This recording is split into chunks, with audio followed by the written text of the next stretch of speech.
नमस्कार दोस्तों, अपेक्स गुरुकुल में आपका स्वागत है। मैं सुनील चौधरी आपके लिए टॉपिक लेके आया हूँ आव्यूह। चलो दोस्तों, आज अपन आव्यूह स्टार्ट करते हैं और इसमें देखते हैं किस टाइप के क्वेश्चन आते हैं। राजस्थान बोर्ड की बुक मैन रहेगी अपने लिए, उसी के आधार पे आपको बताए जाएंगे क्वेश्चन और उसी के आधार पे जो भी आपकी एक्सरसाइज हैं उनको कंप्लीट करवाया जाएगा। चलो दोस्तों, स्टार्ट करते हैं।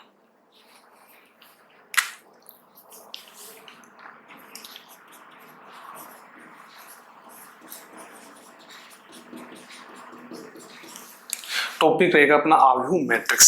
सबसे पहले तो अपन देखते हैं कि आव्यूह है क्या। आव्यूह की कहीं भी परिभाषा नहीं आती है अपने एग्जाम में, लेकिन एक नॉर्मल वे में अपन देख लेते हैं, कोई पूछे तो अपन बता भी सकते हैं। आव्यूह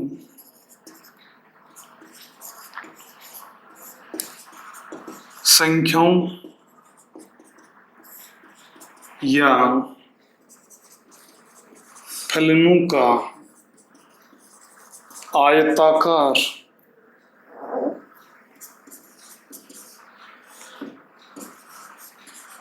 क्रम विन्यास है। ठीक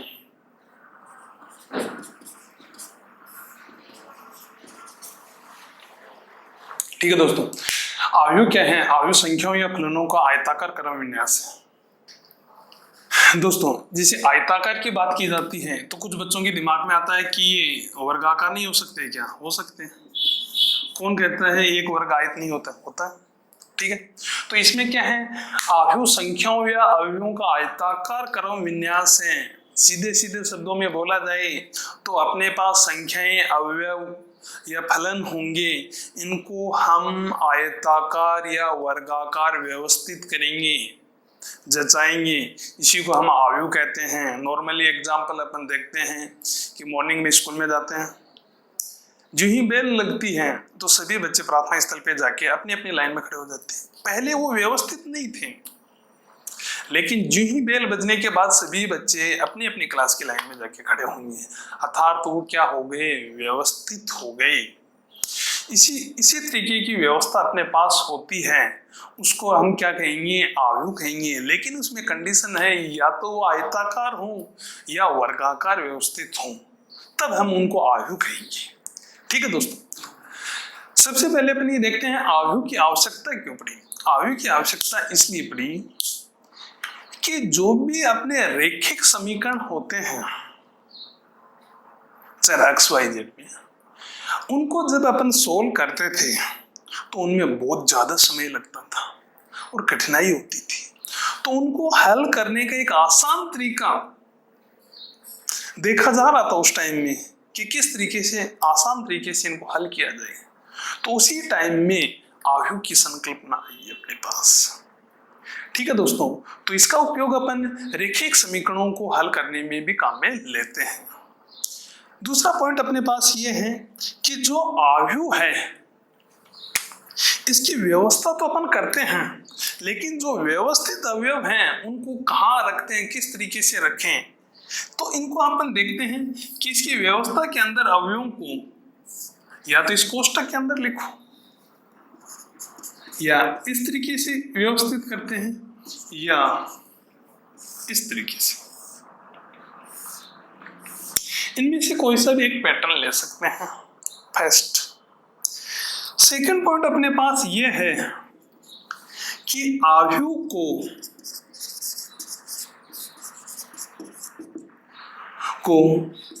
अंग्रेजी वर्णमाला के बड़े अक्षरों से प्रदर्शित किया जाता है। जो आव्यूह है उसको हम अंग्रेजी वर्णमाला के बड़े अक्षरों के द्वारा प्रदर्शित करेंगे। ठीक है दोस्तों, दूसरा, अपने पास आव्यूह के लिए कुछ अवयव दिए जाएं, जिसे अपने को दे दिया गया है ए बी सी डी। अब अपने को इनको व्यवस्थित करना है, तो मैंने क्या किया, इनमें से कोई भी एक बॉक्स ले सकता हूं। लगभग अपने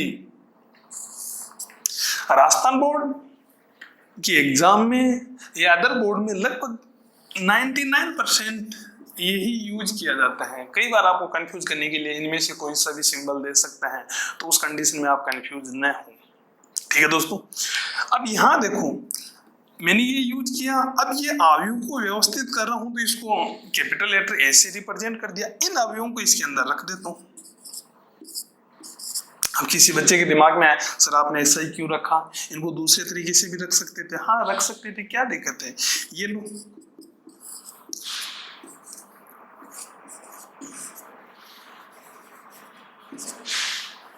ठीक है दोस्तों। एक बात याद रखना, कभी आप इनके बीच में कोमा लगा दो, लगाने की आवश्यकता नहीं है, आप तो बस स्पेस दो और इनको रिप्रेजेंट करो। ठीक है दोस्तों। अब अपने पास नेक्स्ट पॉइंट ये आता है कि कुछ एग्जाम्पल देखते हैं अपन कि जो अवयव है उसके एग्जाम्पल किस तरीके से हो सकते हैं। जैसे मैंने यहां लिखा सी, आपके पास ऐसा भी आ सकता है sine x cos x minus cos x sine x, ऐसी अवयव आ सकती है, कोई दिक्कत नहीं है। आपके पास अवयव इस प्रकार की भी आ सकती है।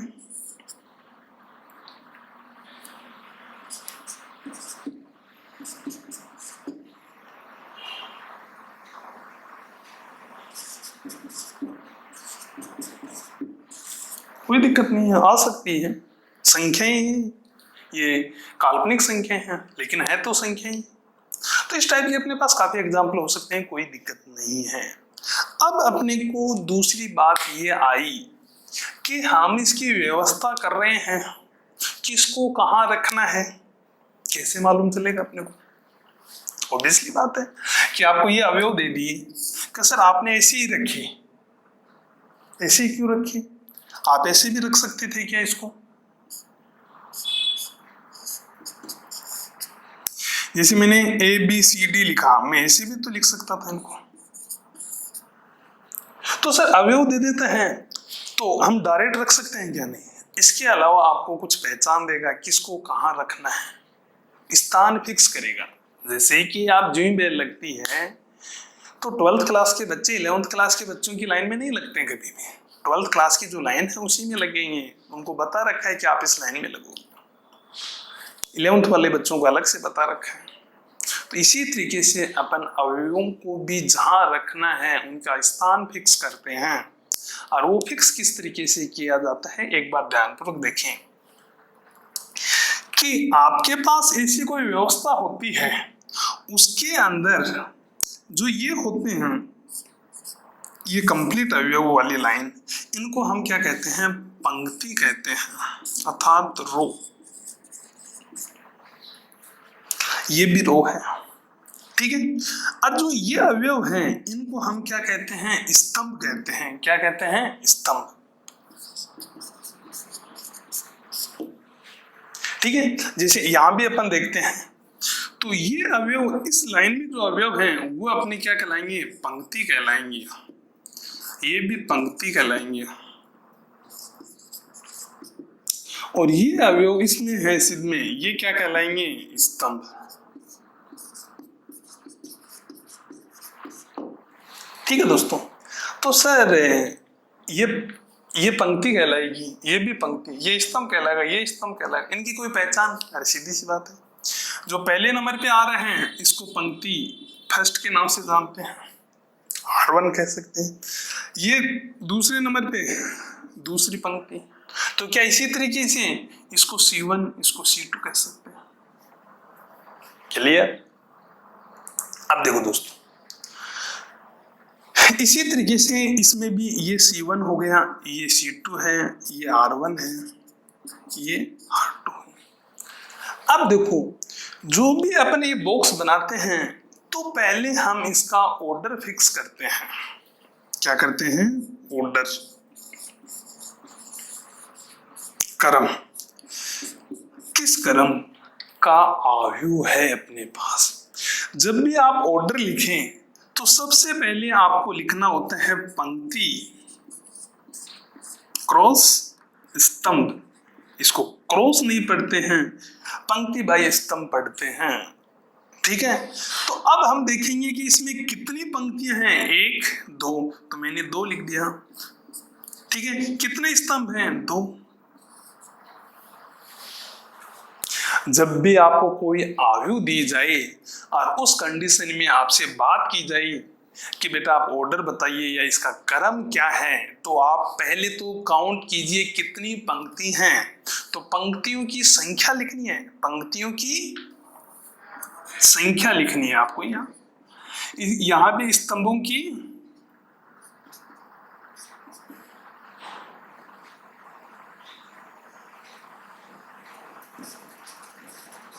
संख्या लिखनी है कि कितनी पंक्ति है, कितने स्तंभ है। ठीक है, देखो आव्यूह को अपन जनरली किस तरीके से व्यवस्थित करते हैं, वो लिखते हैं। जनरली किस तरीके से लिखा जाता है, जैसे कोई आव्यूह है ए, ठीक है, तो मैं इसको लिखूंगा AIG M/N। ठीक है दोस्तों, यहां I रिप्रेजेंट करेगा पंक्ति को, J रिप्रेजेंट करता है स्तंभ को कि कौन सा स्तंभ है, M है कुल पंक्तियां,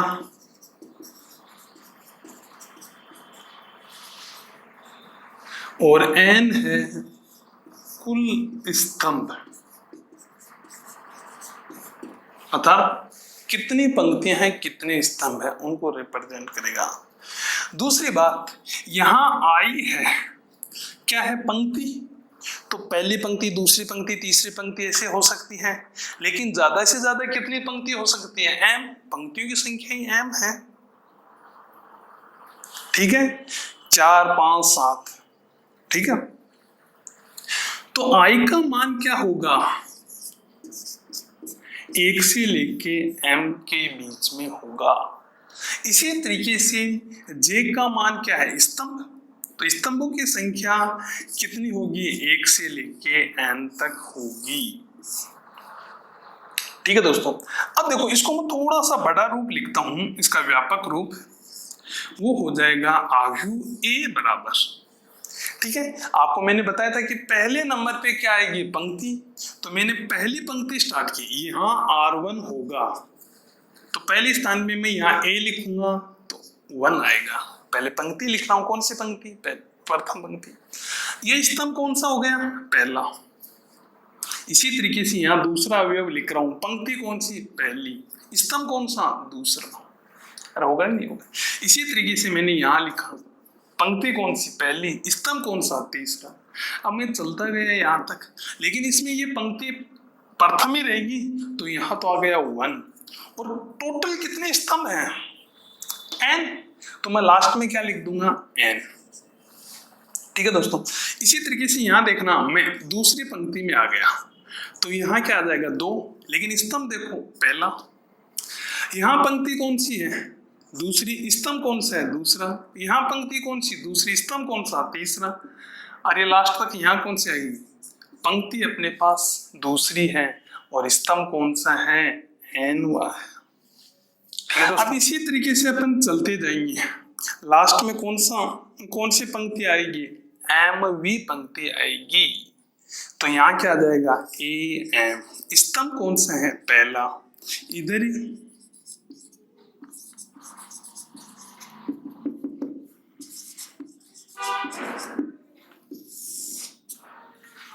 इस तरीके से भी लिख सकते हैं। और जो ऑर्डर होता है, अपन लास्ट में ऑर्डर को यहाँ लिखते हैं M/N। ठीक है, अब देखना दोस्तों, किसी ने आपको ये दिया 8, 2, 3, तब आप पहचानोगे पहले कि ये कौन सी पंक्ति का अवयव है, दूसरी पंक्ति का अवयव, कौन से स्तंभ का, तीसरे स्तंभ का अवयव है। तो आप तुरंत यहाँ पहुंचोगे, पहले दूसरी पंक्ति में, फिर यहां से चलोगे कौन से, तीसरे स्तंभ में जाओगे, तो अवयव ये यहां मिलेगा नहीं मिलेगा। अब अपन एक एग्जांपल ले लेते हैं, इसमें पहचानते हैं अवयवों की स्थिति। कि आपको एग्जांपल दिया गया है कि A = 1, 2, 3, 4, 5, 6, 7, 8, 9। दोस्तों सबसे पहले आप क्या करेंगे, मेरे को इसका ऑर्डर क्रम बताएंगे। ऑर्डर क्या हो जाएगा, पहले पंक्ति काउंट करो, 1, 2, 3, तो ये 3 हो गई। फिर स्तंभ काउंट करो, 1, 2, 3, तो इस एक का आव्यूह 1 का ऑर्डर अपने पास आ जाएगा 3/3। ठीक है। अब किसी ने आपको पूछ लिया कि A13 क्या होगा, A13 क्या होगा, तो आपके दिमाग में तुरंत आना चाहिए कौन सा अवयव है, 1V पंक्ति व 3 स्तंभ का अवयव। पहली पंक्ति है, प्रथम पंक्ति तथा तृतीय स्तंभ का क्या है, अवयव है। क्योंकि प्रथम पंक्ति तृतीय स्तंभ, तो यहां से अपन पहचानेंगे प्रथम पंक्ति ये है और तीसरा स्तंभ ये है, तो अपने पास A13 का मान कितना आ जाएगा, 7। किसी ने आपको दिया कि A33 क्या होगा, तो आप पहचान जाएंगे कि यहाँ ये 3 क्या है, तीसरी पंक्ति, और नेक्स्ट 3 क्या है, तीसरा स्तंभ। तो आप तीसरी पंक्ति में आइए, फिर तीसरे स्तंभ में आइए, तो मान कितना हो जाएगा, 9 हो जाएगा। ठीक है दोस्तों। नेक्स्ट आपके पास ये आ सकता है कि आव्यूह A में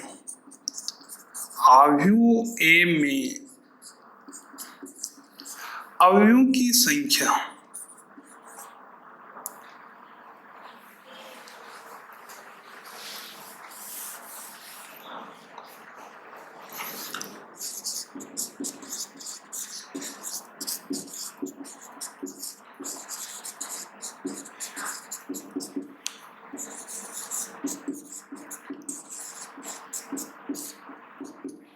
देखो दोस्तों, ध्यान तो देखना, अवयवों की संख्या आप काउंट करेंगे उससे अच्छा है, देखना 1 2 3 4 5 6 7 8 9, कितने अवयव हैं, 9।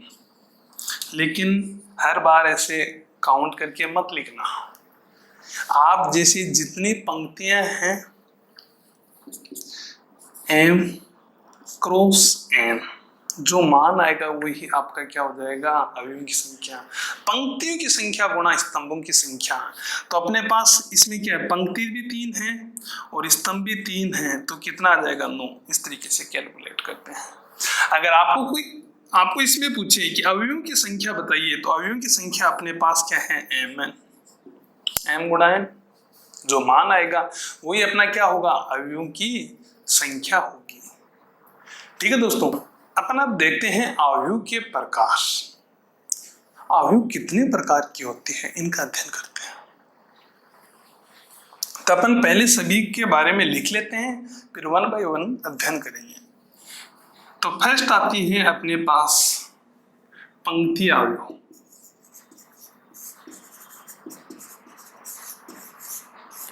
सेकंड आती है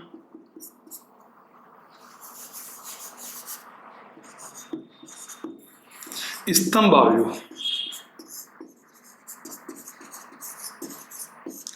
थर्ड आती है वर्ग अवयव। फोर्थ नंबर पे अपने पास आ जाएगी विकिरण अवयव।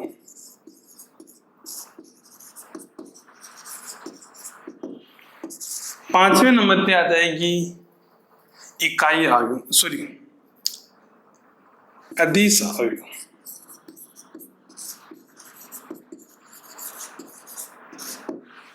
छठे नंबर पे आ जाएगी इकाई अवयव।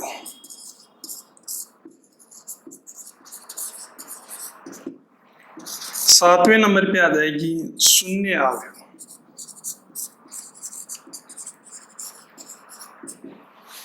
और आठवें नंबर पे आ जाएगी त्रिभुजाकार अवयव।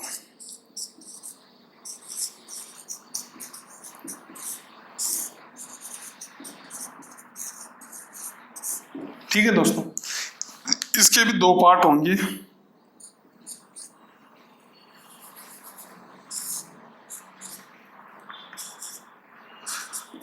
ऊपरी त्रिभुजाकार अवयव और निम्न त्रिभुजाकार अवयव।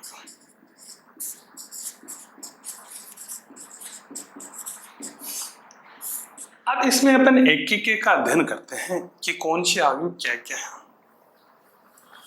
तो सबसे पहले मैं यहां लूंगा वो है अपने पास पंक्ति अवयव।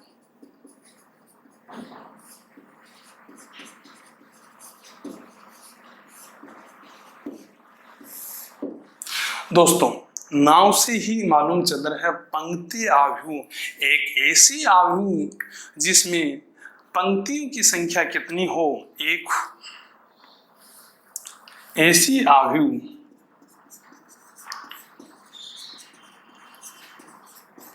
जिसमें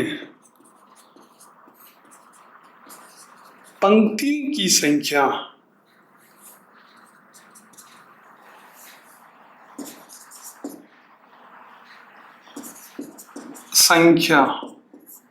एक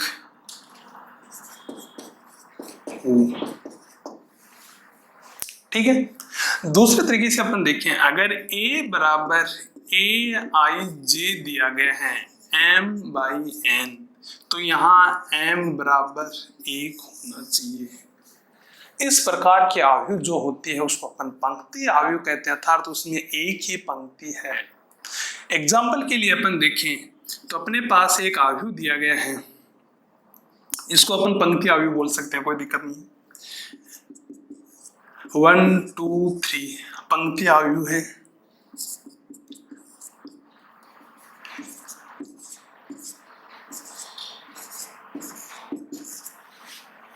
ठीक है दोस्तों, अब आपको क्रम की बात की जाए, ऑर्डर क्या है 1 by 1। इसका ऑर्डर देखो, पंक्ति काउंट करो एक, स्तंभ कितने 1 2 3, तो 1 by 3। पंक्ति काउंट करो एक, स्तंभ काउंट करो 1 2 3 4 5 6, तो 1 by 6। देखो दोस्तों m/n के अंदर m के स्थान पे 1 आ रहा है हर बार, तो ये क्या कहलाएगी, अपनी पंक्ति कहलाएगी। स्तंभों की संख्या कितनी भी हो सकती है, स्तंभ अपन इनको कहते हैं, इनकी संख्या कितनी भी हो सकती है। दूसरे नंबर पे अपने पास आती है वो है स्तंभ अवयव।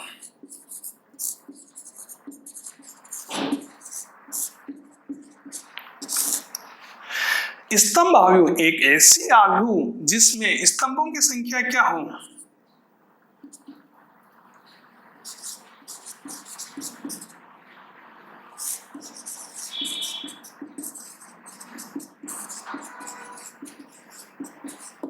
अर्थात स्तंभ क्या हो, एक।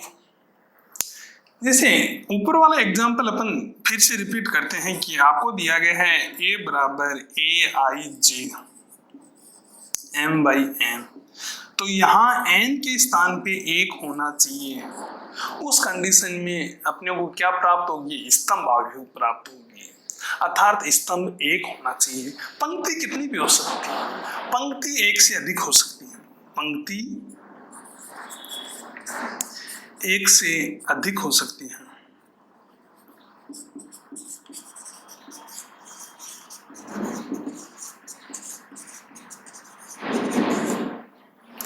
एग्जाम्पल के लिए अपन देखते हैं,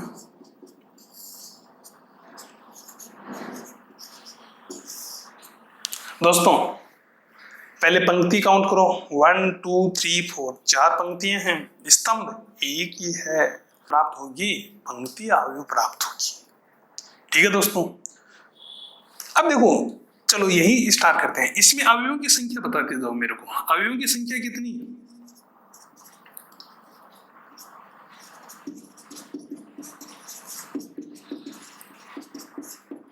कितनी, 1। यहां अवयवों की संख्या कितनी है, 1 by 3, 3। अरे होगा कि नहीं होगा, अरे वैसे भी काउंट करो 1 2 3। यहाँ अवयवों की संख्या कितनी होनी चाहिए, 6। काउंट करोगे तो भी कितना आएगा, 6। यहाँ अवयवों की संख्या कितनी आ जाएगी अपनी, 3। तो आपको अवयवों की संख्या पूछी जाए तो भी आप इस तरीके से कर सकते हैं, कोई दिक्कत नहीं। नेक्स्ट आता है अपने पास वर्ग अवयव, 2 हो गए। तीसरे नंबर पे आता है वर्ग अवयव। तो इसके नाम से ही अपने को मालूम चल रहे हैं कि वर्ग अवयव के मतलब जो अवयव हैं उनकी व्यवस्था कैसी होगी, वर्गाकार।